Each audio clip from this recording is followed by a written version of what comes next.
근데 이거를 지금 어제 갑자기 밤에 말이죠. 10시가 넘어서 이건 아무리 봐도 아무리 좋게 해석하고 좀 긍정적으로 해석하려고 해도 어제 그 대법원 판결 무죄 유죄 취지의 파기환송 그것과 연관시켜 보지 않을 도리가 없어요. 이거는. 이거 이런 식으로 민주당이 지금 어쨌든 간에 제1당인데 네. 이렇게 하면 안 될 것 같아요. 지금 어제 이재명 전 대표에 대한 그 대법원의 판결은 판결인 것이고 근데 그것도 여론이 형성될 것이고 말이죠. 이걸 지금 부총리가 어쨌든 지금 나름대로 이 경제 시스템을 관장하고 있는 건데 네. 대통령이 파면이 된 상황에서 한덕수 대행이었었는데 이제 오늘 출마 선언을 한다고 하죠. 어제 사퇴를 했고 그리고 뒤이어서 탄핵 위기에 몰린 최상목 경제부총리도 탄핵 표결 직전에 사퇴하고 이 사표가 수리가 되면서 결국 3번 이 이주호 사회부총리한테 넘어왔다라는 겁니다. 대통령으로 따지면은 넘버 4고요. 이 총리로부터 따지면 넘버 3다. 넘버 3한테까지 지금 넘어온 상황이다라는 거예요.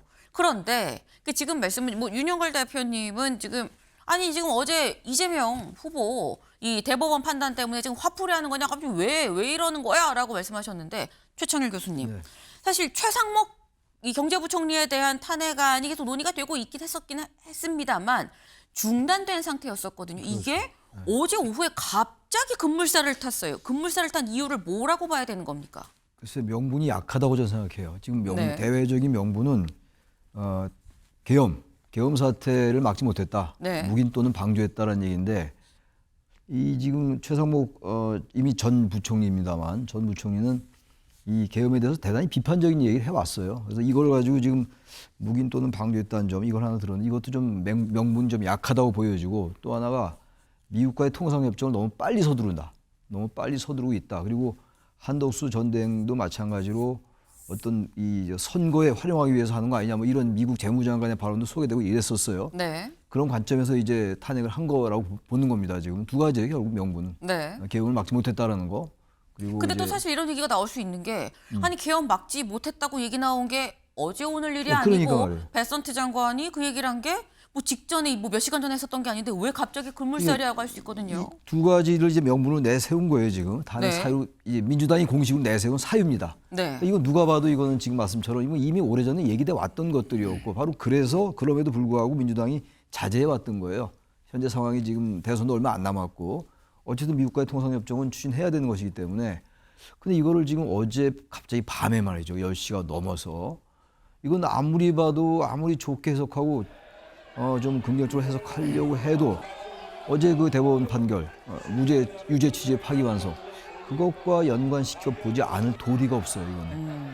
이거 이런 식으로 민주당이 지금 어쨌든 간에 제1당인데 네. 이렇게 하면 안 될 것 같아요. 지금 어제 이재명 전 대표에 대한 그 대법원의 판결은 판결인 것이고 근데 그것도 여론이 형성될 것이고 말이죠. 이걸 지금 부총리가 어쨌든 지금 나름대로 이 경제 시스템을 관장하고 있는 건데 네. 아까 우리 윤 대표님 말씀하셨습니다. 이걸 교육부가 어떻게 합니까? 사회부총리지만 그 사회부총리잖아요. 네. 물론 이 경제부총리실의 여러 참모들 아까 이주호 부총리 말씀 따나 뭐 시스템으로 운영되는 거니까 관료들 말도 듣고 다른 장관도 있고 한다 하더라도 그렇지 않거든요. 사령탑이 있는 이유가 있는 거거든요. 경제부총리가 그래서 있는 것이고 네. 교육이 중요하니까 교육부총리가 있고 그런 건데 아무리 이렇게 급하다 하더라도 지금 명분도 약한데 이렇게 하는 건 저도 이 민주당을 비판하지 않을 수가 없습니다. 이건 너무 좀 과했다. 네. 그리고 너무 신중하지 못했다. 그런 말씀 드립니다. 네. 네. 지금 이 최 교수님 말씀은 일단 표면적으로 이 민주당이 얘기하는 대외적인 이유는 계엄에 대해서 사실상 동조한 거 아니겠느냐라는 점 그리고 이 관세 협상을 하는 데 있어서 뭔가 선거운동처럼 한쪽 편에 좀 서갖고 뭐 빨리 진행을 하려고 했었던 의심이 있다는 점을 지금 내세우고 있는 좀 내가 볼 때 명분이 좀 부족한 것 같다라고 지금 말씀을 하셨는데 어제 김민석 최고위원이 SNS에 이런 글을 올렸습니다. 같이 볼까요? 조희대와 한덕수가 대선 개입과 먹튀 출마로 짜고 쳤습니까? 윤석열 사법내라는 성공 못합니다. 최상목 대대행을 탄핵해야 합니다. 라는 글을 올렸다라는 거죠. 네. 지금 이 김민석 전 최고위원 얘기는 지금 짜고 치는 것 같은데 조희대 대법원장과 한덕수 이제 전 대행이죠. 한덕수 전 국무총리가 둘이 서로 손잡은 거 아니야? 짜고 치는 거 아니야? 라는 얘기를 지금 하고 있는 것 같아요. 윤영걸 대표님. 그렇지만은 좀 논리상 비약이 너무 많죠. 조희대 대법원장이 대선 개입을 했다는데 지금 그 선거법, 공직선거법, 이재명 대표 공직선거법이 네. 기소된 지 2년 8개월 만에 나온 겁니다. 늦어도 너무 늦었어요. 원래 1심 6개월, 2심 3개월, 3심 3개월, 1년 안이면 끝나서 선고에서 끝나게 돼 있는데 네. 2년 8개월이나 걸렸어요. 근데 어떻게 지체된 정의는 정의가 아니라는 말 있잖아요. 대법원이 그래도 마지막으로 대선 되기 전에 유무죄 판결을 내려준 겁니다. 그래서 원심 파기해서 파기환송을 한 거죠. 그리고 한덕수 대표 대행이 먹튀 출마했는데 어제 일로 해서 오히려 출마의 명분을 강화시켜 준 거예요. 예, 대행 체제까지 나오고 최상목 대행을 또 탄핵하고 계속 어제 탄핵 소추에서 윤석열 정부 들어와서 탄핵 소추가 31번째입니다. 그러니까 정부 기능이 완전히 마비된 거예요. 그러니까 출마 명분을 더 주는 거죠. 그래서 저는 민주당, 더불어민주당의 김민석 최고위원이 네. 조희대, 한덕수가 대선 개입과 먹튀 출마를 짜고 쳤다는데 짜고 칠 이유도 없고 어제 대법원 판결이 10대 2입니다. 10대 2. 네. 팽팽하지도 않고 문재인 대통령 때 임명한 2명만 어제 무죄 취지로 주장했고 10명은 유죄 취지로 해야 된다고 했어요. 네. 그런데 어떻게 짜고 치겠습니까? 조희대 대법원장 혼자 했겠습니까? 저는 너무 어거지고 경강부회라고 봅니다. 네. 지금 윤 대표님은 아니 지금 이거를 조희대 대법원장과 한덕수 전 권한대행이 같이 짜고 쳤다고 보기엔 너무 논리적 비약이 많다. 좀 몰아가기로 좀 보고 있는 거 아니냐라고 말씀을 하셨는데 다음 기사를 좀 같이 볼까요? 조선일보.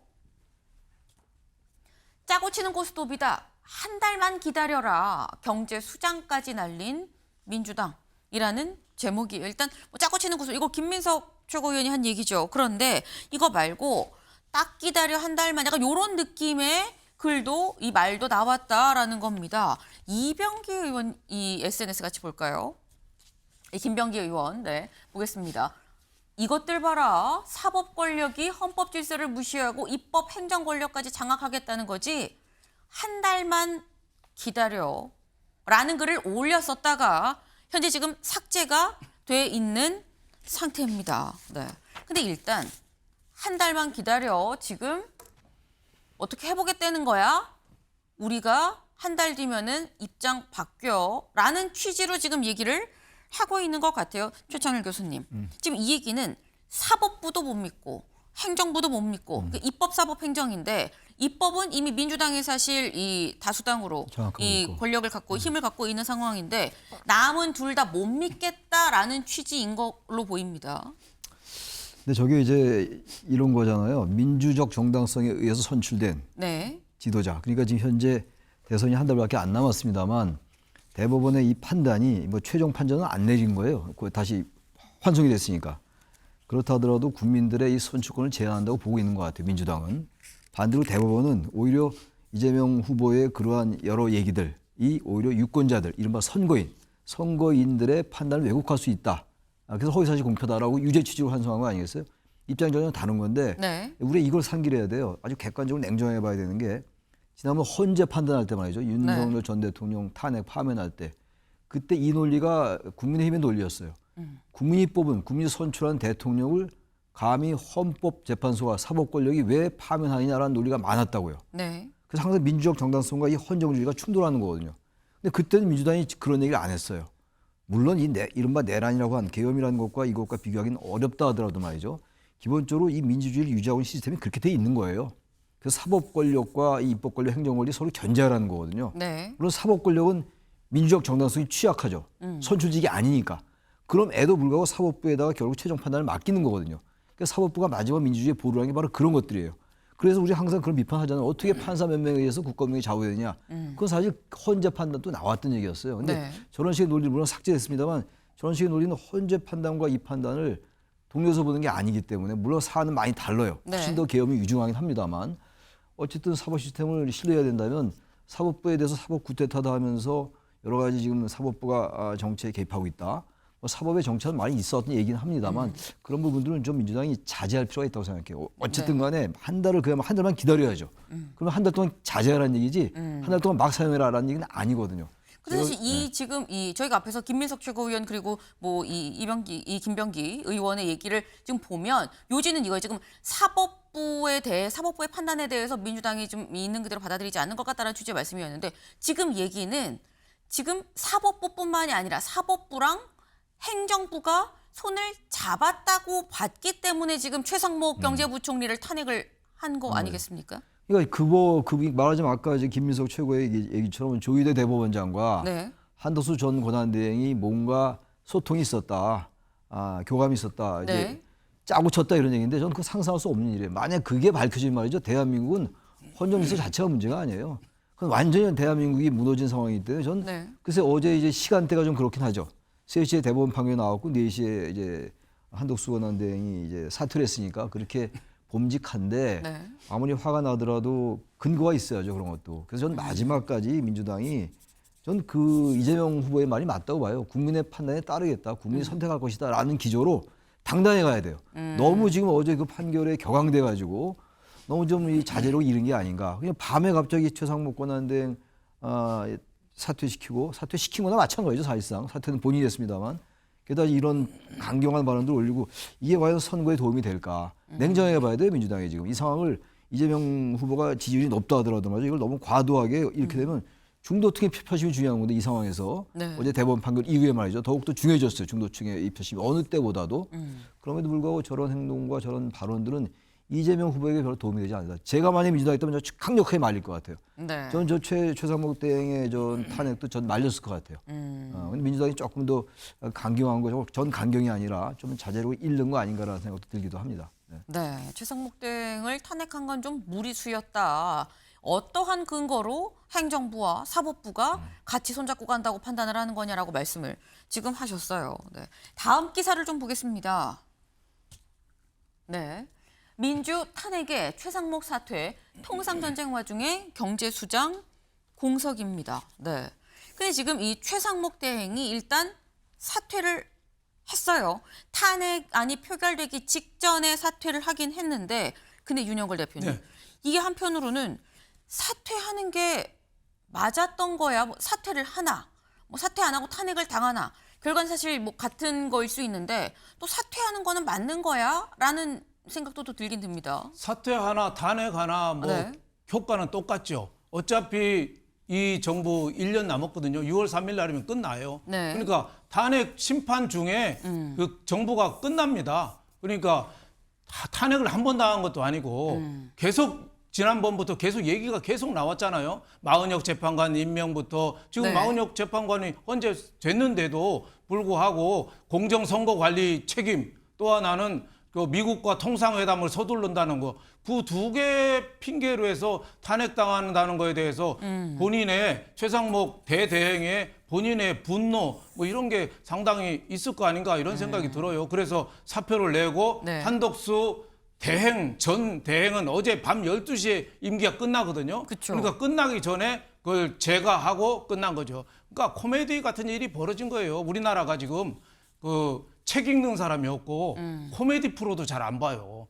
왜냐하면 이 정치가 매일 밤마다 드라마틱하게 벌어지니까 네. 탄핵부터 비상계엄부터 뭐 더 현실이 드라마틱하니까 책 읽지 않고 코미디 프로 안 보는데 이런 일들이 있다는 게 참 납득할 수가 없죠. 그래서 저는 민주당이 저렇게 과민 반응하는 게 과거 문재인 대통령 때 드루킹 재판 나올 때 그때 성창호 판사에 대해서 네. 엄청 많이 비난을 했습니다. 네. 그래서 나중에 뭐 재판도 하고 뭐 그럴 정도였는데 지금 대법원에 대해서 저렇게 비난하는 게 민주당이 갖고 있는 위기의식 이거를 좀 반영한다고 봐요. 그래서 강성 지지층들을 결집하는 효과 이거를 노리고 대법원 뭐 행정부 최상목 권한대행 탄핵이나 비판 수위를 굉장히 높이는데 그게 결국은 아까 최 교수님 말씀대로 중도층이 등을 돌리는 거죠. 아, 이거 나라가 잘못하면은 배가 파산하겠구나, 배가 침몰하겠구나 이런 위기의식을